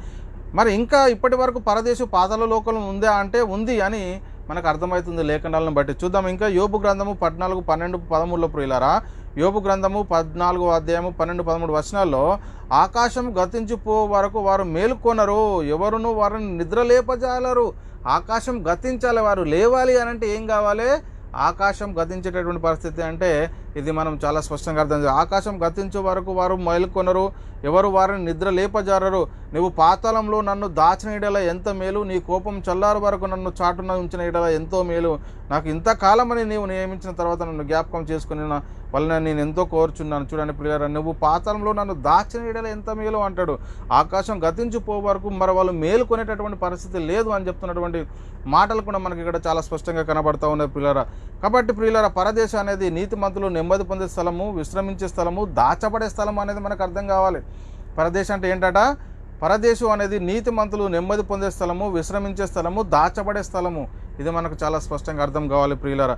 ఇక్కడ మనం పరిశీలన చేస్తే పేతురు గారు రాసిన 2వ పత్రిక, అపోస్తులైన పేతురు గారు రాసిన 2వ పత్రిక 2వ అధ్యాయం 10-12 వచనాలు మనం పరిశీలిస్తే ప్రియులారా, ఇక్కడ మనకు చాలా స్పష్టంగా కనబడుతుంది. ఏంటంటే, శిక్షలు ఉంచబడిన వారిని తీర్పు దినం వరకు కావలిలో ఉంచుటకు ప్రభు సమాధుడు. వీరు తెగువగల వారును స్వేచ్ఛపరులున్నాయి ఉన్నారు. చూడండి, శిక్షలు ఉంచబడిన వారిని తీర్పు దినం వరకు కావలిలో ఉంచాలి. తీర్పు దినం వరకు మరి కావలిలో ఉంచేటటువంటి పరిస్థితి. ప్రభు సమాధుడు. వీరు తెగువగలవారు, స్వేచ్ఛపరులున్నాయి, మహాత్మయు వెతుకుచున్నారు. దేవదూతల వారికంటే మరి అధికమైన బలమును శక్తి గలవారినై ప్రభు ఎదుట వారిని దూషించిన వారి మీద నేరం మోపవేతురు. వారైతే పట్టబడి చంపబడటకే స్వభావ సిద్ధంగా. ఇక్కడ 12 వచనం మీద అంతా మనము చదువుకుంటే మనకు అర్థమవుతూ ఉంటుంది ప్రియులారా. చాలా జాగ్రత్తగా మనము లేఖనాలను పరిశీలన చేయాలి. ఆకాశం గతించిపోయే దినం ఎప్పుడు అంటే ప్రియులారా, యేసుక్రీస్తు రెండవ రాకడ వచ్చే దినమే ఈ ఆకాశం పంచభూతంలో మిక్కటమైన వేండ్రంతో లయమైపోయేటటువంటి పరిస్థితి ఉంటుంది ఇక్కడ అయితే ప్రియులారా, యేసుక్రీస్తు రెండోసారి వచ్చేంత వరకు ఎవరైనా పరలోకం ఎక్కిపోయారా అంటే లేదు. కానీ చాలామంది హానోకు, ఏలియా మరి చనిపోకుండానే పరలోకానికి కొనుపోబడ్డారు అనేటటువంటి విషయాన్ని చెప్తున్నారు. వాళ్ళు పరలోకానికి వెళ్ళారని లేఖనాల్లో ఎక్కడ మనం పరిశీలన చేద్దాం చూడండి ప్రియులారా. అయితే ప్రియులారా, యేసుక్రీస్తు రెండోసారి వచ్చేంత వరకు ఎవరైనా పరలోకం ఎక్కిపోయారా? పరలోకం వెళ్ళినటువంటి వారు ఎవరు లేరు, యేసుక్రీస్తు తప్ప ప్రియులారా. మనం మొదట గ్రహించుకోవాలి. అంటే చాలామంది హానోకు ఏలియాలు చనిపోకుండానే పరలోకం వెళ్ళిపోయారనే వాళ్ళు ఉన్నారు, కానీ బైబిల్ దాన్ని ఖండిస్తుంది. అది తప్పుడు బోధ అని మనకు బైబిల్ చెప్పేటటువంటి పరిస్థితి ఉంది ప్రియులారా. పరలోకము నుండి వచ్చిన యేసుక్రీస్తు వారు చెప్తా ఉన్నటువంటి మాట మనం ఒకసారి పరిశీలిస్తే, ఎందుకు పరలోకం వాళ్ళు ఎక్కిపోలేరు అని అంటే ప్రియులారా, వీరి తర్వాతనే యేసుక్రీస్తు వారు ఈ లోకానికి వచ్చారు. హానోకు ఏలియాలు వాళ్ళు వీళ్ళు చెప్తున్నట్టు ప్రకారం వాళ్ళు పరలోకం వెళ్ళిపోయారంటే యేసుక్రీస్తు వారి తర్వాతనే వచ్చాడు కదా. మరి ఆయన చెప్తున్నాడు, పరలోకం నుండి దిగి వచ్చినటువంటి యేసుక్రీస్తు ఒక మాట చెప్తున్నాడు. ఏంటంటే ఇక్కడ యోహాను సువార్త 3:13 మరియు పరలోకం నుండి దిగి వచ్చిన వాడే అనగా పరలోకంలో ఉండు మనుష్య కుమారుడే తప్ప పరలోకంనకు ఎక్కిపోవాడు ఎవడూ కూడా లేడు. మరి ఇవరకు లేడు. మరి పిల్లలు ఆ వాటికే ఒకవేళ వాళ్ళు హానోకు ఏలియాలు పరలోకంలో ఉంటే యేసుక్రీస్తు మాట చెప్పాడు కదండి. అంటే మరి మీరు చెప్పే బోధ యేసుక్రీస్తు బోధను అబద్ధంగా చేస్తూ ఉన్నారా? ఎలాంటి పరిస్థితిలో ఉన్నారు? అయితే ప్రియులారా, ఒక ప్రశ్న, హానోకు ఏలియా కన్నా తర్వాత యేసుక్రీస్తు వారు ఈ లోకానికి శరీరధారిగా వచ్చాడు. మరి ఆయన చెప్పాలి కదా హానోకు ఏలియా అక్కడ ముందే ఉన్నారని. కానీ ఆ యేసుక్రీస్తు వారు ఏమంటున్నాడు ఇక్కడ, మరియు పరలోకం నుండి దిగి వచ్చిన వాడే అనగా పరలోకంలో ఉండు మనుష్య కుమారుడే తప్ప పరలోకంలోకి ఎక్కిపోయినవాడు మరి ఎవరూ లేనటువంటి పరిస్థితి యేసుక్రీస్తు చెప్తే హానోకు ఏలియాలు పరలోకం ఎక్కిపోయారని ఎలా చెప్తా ఉన్నారు? కాబట్టి ప్రియులారా, ఇది చాలా జాగ్రత్త. అయితే ప్రియులారా, యేసుక్రీస్తు వారు మృతుల నుండి పునరుత్థానమైన తర్వాత చనిపోయిన వారి పరిస్థితి ఏంటి అంటే వారి గురించి కూడా యేసుక్రీస్తు వారు ముందే చెప్పాడు. ఏం చెప్పాడంటే ఇక్కడ యోహాను సువార్త 14:1-3 మనం పరిశీలిస్తే ప్రియులారా, మీ హృదయం కలవరపడనీయకుడి, దేవుని యందు విశ్వాసం ఉంచుచున్నారు, నా యందును విశ్వాసం ఉంచుడి. నా తండ్రి ఇంట అనేక నివాసములు కలవు, లేని ఎడల మీతో చెప్పుదును, మీకు స్థలం సిద్ధపరచ వెళ్ళిచున్నాను. ఒకవేళ మీరు పరలోకానికి రావాలంటే నేను ఏం చేయాలి? ముందు వెళ్ళి మీకు స్థలం సిద్ధపరచాలి. అందుకే చెప్తున్నాను, నా తండ్రి ఇంట అనేక స్థలములు కలవు, లేని ఎడల మీతో చెప్పుదును, మీకు స్థలం సిద్ధపరచ వెళ్ళిచున్నాను. నేను వెళ్ళి మీకు స్థలం సిద్ధపరిచిన ఎడల నేనుండు స్థలమునకు మీరును ఉండులాగున మరలా వచ్చి నా యుద్ధ నుండుటకు మిమ్మల్ని తీసుకొని పోను. మరలా రావాలి, ఆయన రెండోసారి వస్తే తప్ప పరలోకానికి వెళ్ళేటటువంటి పరిస్థితి లేదు. మరి హానోకు ఏలియాలు ఎక్కడి నుండి పరలోకానికి వెళ్ళారండి? ఏం బోధిస్తున్నారు? ఒకసారి పరిశీలన చేసుకోవాల్సిన అవసరం ఎంతైనా ఉంది. కొరింథీయులకు రాసిన అపోస్తలుడైన పౌలు గారు కొరింథీయులకు రాసిన మొదటి పత్రిక 15వ అధ్యాయం మనం 20-24 కూడా మనం పరిశీలిస్తే ప్రియులారా, ఇక్కడ ఇప్పుడైతే నిద్రించిన వారిలో ప్రథమ ఫలంగా క్రీస్తు మృతుల నుండి లేపబడి ఉన్నాడు. క్రీస్తే మృతుల నుండి లేపబడి ఉన్నాడు. నిద్రించిన వారిలో మొదటి ప్రథమ ఫలం ఎవరు? క్రీస్తు అని మనం చాలా జాగ్రత్తగా మనం పరిశీలన చేసుకోవాలి. ఇంకా చెప్తున్నాడు 21లో, మనుషుని ద్వారా మరణం వచ్చను గనక మనుషుని ద్వారానే మృతుల పునరుత్థానం కలిగెను. ఆయనే అందరూ ఎలాగో మృతి పొందుచున్నారో అలాగనే క్రీస్తునందు చూడండి ఆదామునందు అందరూ ఎలాగో మృతి పొందుచున్నారో అలాగనే క్రీస్తునందు అందరూ బ్రతికింపబడుదురు. ప్రతివాడును తన వరుసలోని బ్రతికింపబడును. ప్రథమ ఫలము క్రీస్తు, తర్వాత క్రీస్తు వచ్చినప్పుడు ఆయన వారు బ్రతికింపబడరు. ప్రథమ ఫలము క్రీస్తు రెండోసారి వచ్చినప్పుడు వీళ్ళు మృతుల పునరుత్థానం వీళ్ళకి జరిగేటటువంటి పరిస్థితి మనకు ఉంటుంది ప్రియులారా. అటు తర్వాత ఆయన సమస్తమైన ఆధిపత్యమును సమస్తమైన అధికారమును బలమును కొట్టివేసి తన తండ్రి అయిన దేవునికి రాజ్యం అప్పగించిన అప్పుడు అంతం వచ్చేటటువంటి పరిస్థితి ఉంటుంది. యేసుక్రీస్తు రెండో రాకడ రావాలి ప్రియులారా. కాబట్టి ఇంకా మనం పరిశీలన చేస్తే అపోస్తలుడైన పౌలు గారు కొరింథీయులకు రాసిన మొదటి పత్రిక 15:50-54 కూడా మనము అద్భుతమైన మాటలు ఉండే ప్రియులారా. సహోదరులారా, నేను చెప్పున్నది ఏమనగా రక్త మాంసమును దేవుని రాజ్యమును స్వతంత్రించుకునేవారు. మరి ఏలియా హానోకులు ఎలా వెళ్ళిపోయారు? రక్త మాంసంతో దేవుని రాజ్యాన్ని ప్రవేశించేటటువంటి పరిస్థితి ఉంటుందా? పాతాళ లోకంలో ఉన్నటువంటి పరదేశకు వెళ్ళాలంటే రక్త మాంసములతో వెళ్ళేటటువంటి పరిస్థితి ఉంటుందా? మరి దేవుని రాజ్యానికి వెళ్ళేటటువంటి పరిస్థితుల్లో రక్త మాంసాలు ధరించుకుంటే దేవుని రాజ్యానికి వెళ్ళేటటువంటి పరిస్థితి ఉందంటే ఎంత మాత్రం లేదు. ఇది వాక్య విరుద్ధం. చాలా జాగ్రత్తగా ఆలోచన చేయండి పిల్లలు. ఎవరైతే మరి హానోకు ఏలియాలు డైరెక్ట్ పరలోకానికి వెళ్ళిపోయారని చెప్తా ఉన్నారో వీరు యేసుక్రీస్తు బోధనే మరి తప్పు పట్టేటటువంటి పరిస్థితి. యేసుక్రీస్తు వారు చెప్పాడు ముందే, పరలోకం నుండి వచ్చిన మనిషి కుమారుడు తప్ప పరలోకంలోకి ఎక్కిపోయినవాడు మరి ఎవరు కూడా లేనటువంటి పరిస్థితి. మరి ఏలియా హానోకులు ఎలా ఎక్కిపోయారు పరలోకము? రక్త మాంసాలతో వెళ్ళారా? ఆత్మలు కూడా వెళ్ళేటటువంటి పరిస్థితి ఉందా? ఎలాంటి పరిస్థితుల్లో ఉన్నారు ఒకసారి పరిశీలన చేసుకోండి. అక్షయతను స్వస్థతను ఎంచుకున్న నేరదు. ఇదిగో మీకు ఒక మర్మం తెలుపుచున్నాను, మనమందరము నిద్రించం కానీ ఒక్క నిమిషంలోనే చూడండి నిమిషంలోనే ఒక రెప్పపాటున బూర మ్రోగును మనం అందరము మార్పు పొందుదాం. ఇది ఒక్కటే అక్షయతను స్వతంత్రించుకున్నదు. ఇదిగో మీకు ఒక మర్మం తెలుపుచున్నాను, మనమందరము నిద్రించము కానీ నిమిషంలో ఒక రెప్పపాటున కడబుర్ర మోగును మనమందరము మార్పు పొందుతాం ప్రియులారా. మార్పు పొందేటటువంటి బూర మ్రోగును అప్పుడు మృతులు అక్షయులుగా బూర ఎప్పుడైతే మోగుతుందో అప్పుడు మృతులు అక్షయులుగా లేపబడదురు.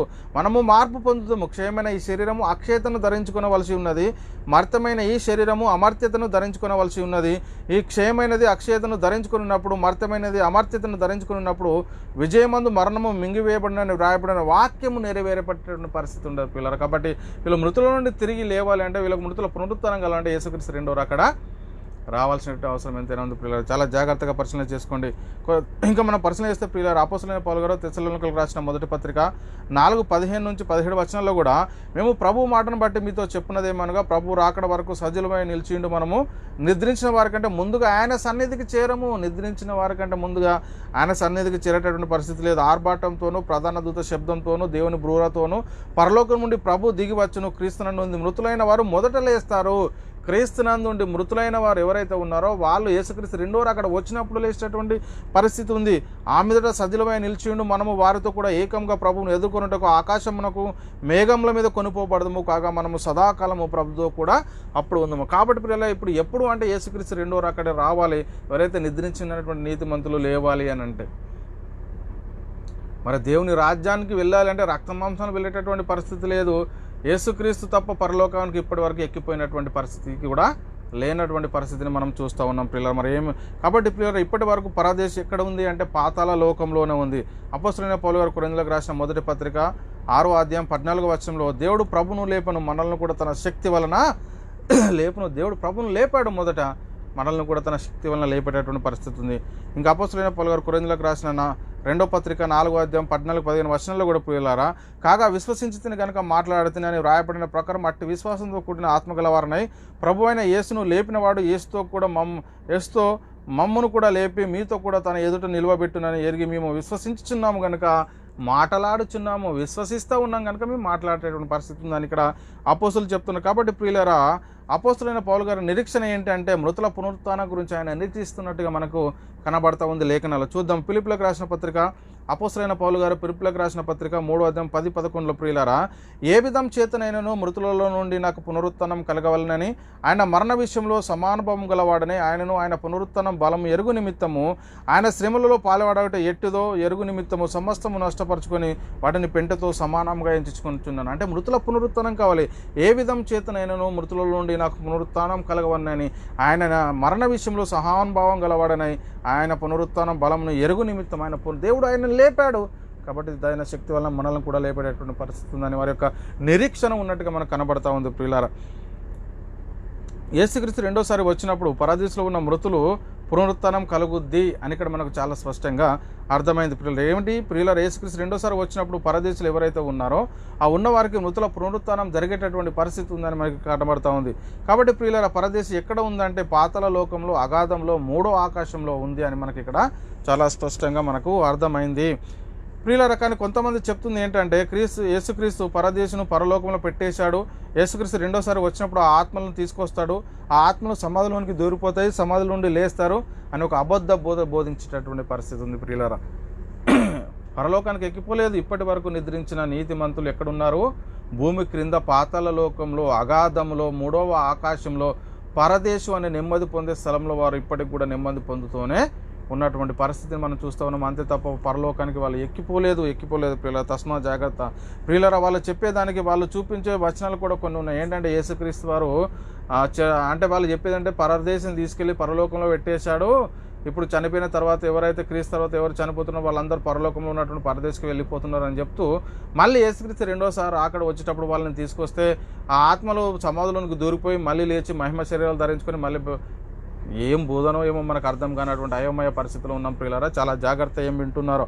యోహాను వాళ్ళు చూపిస్తూ ఉన్నారు అంటే యేసుక్రీస్తు చెరగా పట్టుకుని పోయాడు, పరలోకంలో పెట్టేసాడని చెప్పేటటువంటి పరిస్థితి. చెర అంటే వీళ్ళకి కూడా అర్థం కావట్లేదు. చెర అంటే వీళ్ళు ఏమనుకుంటున్నారు అంటే పరదేశ చెర అనుకుంటున్నారు, కానీ పరదేశ చెర అని ఎక్కడ కూడా లేదు ప్రియులారా. ఇక్కడ మనం చూస్తే యోహాను సువార్త 5:28-29 ప్రియులారా, దీనికి ఆశ్చర్యపడకూడదు ఒక కాలం వచ్చుచున్నది, ఆ కాలంలో సమాధిలో ఉన్న వారు అందరూ ఆయన శబ్దం విని మేలు చేసిన వారు జీవ పునరుత్థానమును, కీడు చేసిన వారు తీర్పు పునరుత్థానమునకు బయటికి వచ్చేదారు. ఈ వచనాన్ని చూపిస్తూ ఉన్నారు. ఏంటట? ఒక కాలం వచ్చుచున్నది, కాలంలో సమాధులు ఉన్న వారందరూ ఆయన శబ్దం వింటారు. సమాధులు అంటే ఏంటి? ఇక్కడ భౌతికంగా దృశ్యమైనటువంటి సమాధులా లేక రూపాలంకారంగా చెప్పబడినటువంటి సంగతులా ఏంటి అనేది మనం ఇక్కడ చాలా జాగ్రత్తగా పరిశీలన చేసుకోవాలి. మేలు చేసిన వారట జీవ పునరుత్థానమునకు, కీడు చేసిన వారు మరి తీర్పు పునరుత్థానమునకు బయటికి వచ్చేదరు. సమాధిలోనికి వెళ్ళిపోయినాక మేలు కీళ్ళు చేసేటటువంటి పరిస్థితి ఉంటుందా? చనిపోయి సమాధిలో ఉన్నటువంటి వారు మేళ్ళు కీళ్ళు చేసేటటువంటి పరిస్థితి ఉంటుందా? నువ్వు పాతాళ మందు తెలివైనను ఉపాయమైనను జ్ఞానమైన ఏది ఉండదు, ఫినిష్ అయిపోతుంది. మరి ఇక్కడ వీళ్ళు చెప్తున్నటువంటి మాటకు వాళ్ళు చదివితే అర్థమవుతుంది వాళ్ళకు. అసలు ఆ కాలం సమాధులు ఉన్న వారందరూ ఆయన శబ్దం వింటే మరి మేలు చేసిన వారు జీవ పునరుత్థానంకు, కీడు చేసిన వారు తీర్పు పునరుత్థానంకు వెళ్ళేటటువంటి పరిస్థితి. కీడు మేలు అనేది భూమి మీద నువ్వు ఈ లోకంలో ఈ దేహంలో నీ ఆత్మ ఉన్నంత వరకు దేన్ని చేస్తావో దాన్ని బట్టే తీర్పు వచ్చేస్తుంది. అంతే తప్ప సమాధిలో ఉన్న తర్వాత నువ్వు మేలు కీళ్ళు అక్కడ ఏముంటుంది, సమస్త కల్మషితంతో నిండిన అక్కడ ఏముంటుంది, సమస్త కల్మషితంతో నిండినటువంటి అక్కడ బొక్కలు వాడినటువంటి ఎముకలతో కూడినటువంటి సమస్త కల్మషం ఉంటుంది, పురుగులు ఉంటాయి అందులో. అంత తప్ప అక్కడ ఏముండేటటువంటి మేలు కీళ్ళు చేసే పరిస్థితి ఎక్కడండి? అర్థం చేసుకోవాలి. దానియేలు గ్రంథంలో కూడా మనం పరిశీలిస్తే దానియేలు గ్రంథము 12:2లో కూడా ప్రియులరా, మరియు సమాధుల్లో నిద్రించు అనేకులు మేల్కొందరు, కొందరు నిత్య జీవం అనుభవించుటకు, కొందరు నిందల పాలగుటకు, నిత్యంగా హేమలగుటకు మేల్కొందరు. అంటే ఇది దేని గురించి చెప్పబడుతుంది? ఈ సమాధులు అనేటివి దేనికి అంటే ఈ రూపాలంకారంగా చెప్పబడి ఉందా, లేకపోతే దృశ్యమైన వాటి గురించా, భౌతికంగా ఉన్న వాటి గురించా, మనకు కనబడేటటువంటి ఈ సమాధుల గురించే చెప్తా ఉన్నాడా, లేకపోతే ఇంకా ఈ రూపాలంకారంగా దేని గురించి అయినా చెప్తా ఉన్నాడా, ఏంటి అనేది అర్థం కానటువంటి పరిస్థితిలో ఉన్నారు ఈరోజు ప్రియులారు. ఇక్కడ కనబడే సమాధులు ఏ సమాధులు భౌతికమైన సమాధులు కాదు, దృశ్యమైనటువంటి సమాధులు కావు, వాటి గురించి కాదు ఇక్కడ చెప్పేది. మరేంటి అంటే అపరాధాల చేత పాపముల చేత చచ్చిన వారుగా ఉన్నటువంటి స్థితిని గురించి ఇక్కడ చెప్తా ఉన్నాడు. ఎవరైతే అపరాధాల చేత పాపముల చేత చచ్చిన వారుగా ఉన్నారో వారి గురించి చెప్తా ఉన్నారు. మృతులుగా ఉన్నారు, వాళ్ళు మృతులుగా ఉన్నవారు. జీవిస్తున్న పేరు ఉంటుంది కానీ వాళ్ళు ఎలా ఉన్నారు, వాళ్ళు మృతులు. అందుకే సమాధుల నుంచి బయటకు వస్తారంటే ప్రియులారా, వాక్యము సమాధి అంటే ఏంటి అర్థం చేసుకోవాలి ప్రియులారా. సమాధి అంటే ఏంటి వినాలే, వింటే మనమే బయటకు వచ్చేటటువంటి పరిస్థితి ఉంటుంది కానీ నిజమైనటువంటి సమాధిలో నుంచి బయటకు వచ్చే పరిస్థితి లేదు. యేసుక్రీస్తు వారు శరీరధరగా ఉన్న ఈ లోకం చూడండి ప్రియులు, యేసుక్రీస్తు వారు శరీరధరగా ఈ లోకానికి వచ్చినప్పుడు యేసుక్రీస్తు బోధ చేశాడు. యేసుక్రీస్తు బోధ విని మరి ఎవరైతే క్రీస్తునందు విశ్వాసం ఉంచుతారో, విశ్వాసం ఉంచేటటువంటి పరిస్థితుల్లో ఏం జరుగుతుంది అని లేఖనంలో రాయబడుతుంది. అయితే పిల్లలు మనం సమాధుల గురించి పరిశీలన చేస్తే ఇక్కడ శాస్త్రులు పరిచయాల గురించి కూడా వారు సమాధులు అని మరి యేసుక్రీస్తు వారు పోల్చాడు. అంటే వాళ్ళు నిజంగా సమాధుల్లో ఉన్నారా శాస్త్రులు పరిచయాలు? సమాధులు అంటే ఎవరైతే అపరాధాల చేత పాపముల చేత చచ్చిన వారిగా ఉంటారో, వారి ఆత్మ నిత్యం చనిపోతే నిత్య నరకానికి వెళ్తుందో, ఎవరైతే వాక్యం వింటారో, ఎవరైతే సువార్త వింటారో, విని ఏం చేస్తారంటే ఎవరైతే క్రీస్తునందు విశ్వాసం ఉంచుతారో వారు నిత్య జీవానికి పాత్రలు, ఎవరైతే ఉంచారో నిత్య నరకానికి పాత్రలు అయ్యేటటువంటి పరిస్థితి ఉంటుంది. అందుకే బయటకు వస్తారు, విని గ్రహిస్తే బయటకు వస్తే వారు ఎందుకే చెప్తారు, యేసుక్రీస్తు అదే చెప్పాడు కదా, మీరు సర్వలోకానికి వెళ్ళి సర్వసృష్టికి సువార్తను ప్రకటించండి, నమ్మి బాప్తిసం పొందిన వాడు రక్షించబడతాడు నమ్మని మనకి. అంటే వినాలి, విన్న తర్వాత బోధ విన్న తర్వాత ఎవరైతే బయటికి వచ్చుతారో, ఎవరైతే విశ్వాసం ఉంచుతారో వాళ్ళు రక్షించబడతారు, నమ్మని వారికి శిక్ష విధించబడతాయి. కాబట్టి సమాధిలో ఉన్నవారు బయటకు వచ్చి మేలు చేసిన వారు జీవ పునరుత్థానములు, కీడు చేసిన వారు తీర్పు పునరుత్థానకు వెళ్ళేటటువంటి పరిస్థితి ఏంటి అంటే ఈ లోకంలో చనిపోతే మరి నువ్వు రక్షణ లేకుండా చనిపోతే నిత్య నరకానికి వెళ్తావు, రక్షణతో చనిపోతే పరదేశకు వెళ్తావు. యేసుక్రీస్తు వచ్చినప్పుడు మరి ఆయనతో పాటు పరలోకానికి వెళ్ళేటటువంటి పరిస్థితి ఉంటుంది. కాబట్టి పిల్లలు చాలా జాగ్రత్తగా లేఖనాలను మనము పరిశీలన చేసుకోవాల్సిన అవసరం ఎంతైనా ఉంది. మత్తయి సువార్త 23:27లో అయ్యో వేషధారులైన శాస్త్రులారా పరిచయులారా, మీరు సున్నము కొట్టిన సమాధులను పోలి ఉన్నారు, సున్నము కొట్టినటువంటి సమాధులు పోలి ఉన్నారు, ఏమి కూడా ప్రయోజనం లేదు వాటి ద్వారా అని చెప్తున్నటువంటి మాట. అందుకే అయ్యో వేషధారులైన శాస్త్రులారా పరిచయులారా, మీరు సున్నం కొట్టిన సమాధులను పోలి ఉన్నారు, అవి వెలుపట శృంగారముగా ఆగపడును కానీ లోపల చచ్చిన వారి ఎముకలతోనూ సమస్త కల్మషంతో నిండి ఉంటాయి. ఏముంటాయి సమాధిలో? ఎముకలు, చచ్చిన వారి ఎముకలు ఉంటాయి, సమస్త కల్మషంతో నిండి ఉంటుంది. మరి వాటి గురించి అక్కడ మాట్లాడేది? సమాధులలో నుండి బయటికి వస్తారు అనగానే బాహ్యంగా కనబడే ఈ సమాధుల గురించి ఆలోచిస్తూ ఉన్నారు కానీ మరి అక్కడ రాయబడినటువంటి మాట ఏంటి, ఏ భాషలో రాయబడిందని మరి ఎప్పుడైనా ఆలోచించారా ప్రియులారా? ఆలోచన చేయండి. రోమిలకు రాసిన పత్రిక 3:13లో వారి గొంతుక తెరిచిన సమాధి అట. వారు గొంతుక తెరిచినటువంటి సమాధి వారి గురించి చెప్తున్నారు. వారు గొంతుక తెరిచిన సమాధి, తమ నాలుకతో మోసం చేదురు, వారి పెదవుల క్రింద సర్ప విషం ఉన్నది. గొంతుక తెరిచిన సమాధి అంటే వారు గొంతుక తెరిచారు, సమాధిలో ఉన్నారా వాళ్ళు? వారి యొక్క స్థితిని చెప్తా ఉన్నాడు ప్రియులారు ఇక్కడ. ఇది మనం చాలా జాగ్రత్తగా అర్థం చేసుకోవాలి. కీర్తనల గ్రంథము 5:9లో కూడా మనం పరిశీలిస్తే వారి నోట యథార్థత లేదు, వారి అంతరంగము నాశనకరమైన గుంట. ఏంటండి వారి నోట యథార్థత లేదట, వారి అంతరంగము నాశనకరమైన గుంట, వారు కంఠము తెరిచిన సమాధి, నాలుకతో ఇచ్చక మాట్లాడు. వారు కంఠం తెరిచినటువంటి సమాధి అంటే మరి ఈ సమాధి కంఠం తెరిచి అంటే కంఠం తెరిచి ఇట్లా నోరు తెరిచి ఉన్నారా సమాధులు? ఎలాంటి పరిస్థితిలో ఉన్నారు చూడండి ప్రియులారా, ఎలాంటి పరిస్థితిలో ఉన్నారు. కాబట్టి ప్రియులారా, ఇవన్నీ రూపాలంకారంగా రాయబడి ఉన్న సమాధులని మనకు అర్థమైంది. అంటే ఒక బైబిల్ గ్రంథం లేఖకులు రూపాలంకారంగా రాయబడినట్టు కొన్ని సంగతులు ఉన్నాయి, అక్షరార్థంగా రాయబడినట్టు కొన్ని సంగతులు ఉన్నాయి, మరి సింబాలిక్ భాషలో రాయబడినట్టు కొన్ని. ఇలా మనం పరిశీలన చేసుకుంటే ప్రియులారా, అంటే ముందు మనం ఆ సంగతులు ఎవరితో చెప్పారు, ఎప్పుడు చెప్పారు, ఎవరు అనుసరించడానికి చెప్పారు, అవి జరిగిపోయినా అలంకారంగా రూపాలంకారంగా రాయబడి ఉన్నాయా, అవి అక్షరార్థంగా రాయబడి ఉన్నాయా, ఉన్నది ఉన్నట్లుగా రాయబడి ఉన్నాయా, ఏంటి అనేది ప్రియులారా మొదట మనం అర్థం చేసుకుంటే ఆ లేఖనం మనకు అర్థమయ్యేటటువంటి పరిస్థితి ఉంటుంది. అంతే తప్ప నిజంగా అక్కడ ఏది రాయబడి ఉంటుంది నిజంగా మనము సమాధానం అంటే నిజంగా సమాధానం ఉండడము చాలా పొరపాటు, అది లేఖనానుసారం కాదని మొదట మనం గ్రహించుకోవాలి ప్రియులారా. కాబట్టి మరి సమాధి అనేది దేని గురించి రాయబడిందంటే ఒక వ్యక్తి ఆత్మ సంబంధంగా చనిపోయాడని వారు ఉన్న స్థితిని తెలియజేయడానికి ఇక్కడ సమాధుల్లో ఉన్నవారు లేస్తారని రాయబడి ఉంది. అర్థమైందా? సమాధిలో ఉన్నవారు బయటికి వస్తారని ఎందుకు గురించి రాయబడింది అంటే ప్రియులారా, ఒక వ్యక్తి ఆత్మ సంబంధంగా చనిపోయాడు అని వారు ఉన్న స్థితిని తెలియజేయడానికి అక్కడ సమాధిలో ఉన్నవారు లేస్తారని రాయబడింది. అంతేకాని నిజంగా సమాధులు భౌతికంగా సమాధుల గురించి కాదు.